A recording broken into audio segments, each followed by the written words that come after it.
Thanks for joining us. I'm Paula Ebben with a WBZ News Update. Our top stories: a bus driver in Westboro arrested on her morning route today. She is being charged with operating under the influence for a second time. The driver, 51-year-old Jane Welch, was stopped by police at the Park Village Apartments in Westboro. Police say they were responding to reports concerning Welch's behavior and the safety of the kids on board. She's expected to be arraigned in Westboro District Court today for charges including child endangerment while operating under the influence. A state trooper who helped in the investigation of the woman accused of hitting her police officer boyfriend with a car, then leaving him to die in the snow, is now at the center of an internal police investigation. Police are looking into whether Trooper Michael Proctor may have violated department policy. However, they will not say if it's related to the Karen Reed murder case. On Tuesday, Reed's lawyers argued that Proctor wasn't truthful when testifying before a grand jury. They say he did not properly disclose that he knew some of the witnesses involved. A judge is weighing whether that conflict of interest could lead to Reed's case being thrown out. A man has died and another's hurt after a shooting on Route 391 in Chicopee. State police say the victim was in an SUV with 3 other people Tuesday night. When someone in the car next to them started shooting, they were able to get themselves to the hospital, where one man later died. This is the second deadly highway shooting in a month. Foxborough police are still looking for the person who shot and killed a driver on 95.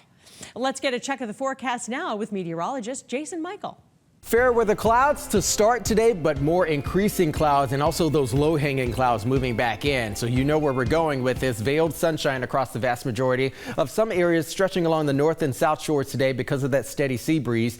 I'll show you what the effects of that will look like here, but in short order, we'll be in the mid to low 40s to start the day, with some of the areas climbing into the mid to upper 40s prior to about maybe 2-3 p.m. Eventually, we all land in the lower 60s across the board here, again, with some cooling conditions mainly along the south coast, the Cape, and maybe even getting out towards the islands. The eastern side, though, is definitely going to be a little bit more breezy.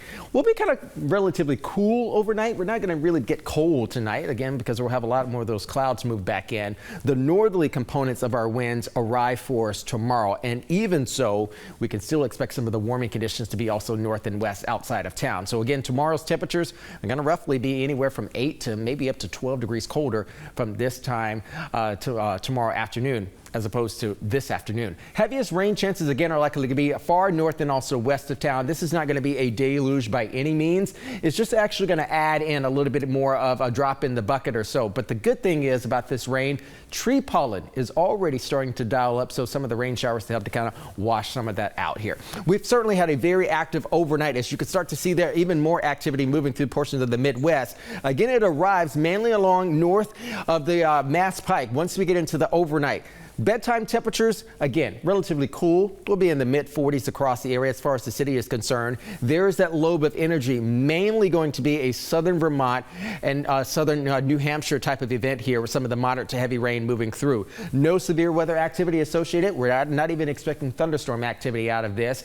But again, lingering cloud cover throughout the Friday afternoon, along with some drizzle and maybe even some fog hovering about the surface. St. Patrick's Day, it's going to be a big weekend, isn't it? We're going to have temperatures relatively cool. We'll be in the mid to low 50s, still warmer than the norm.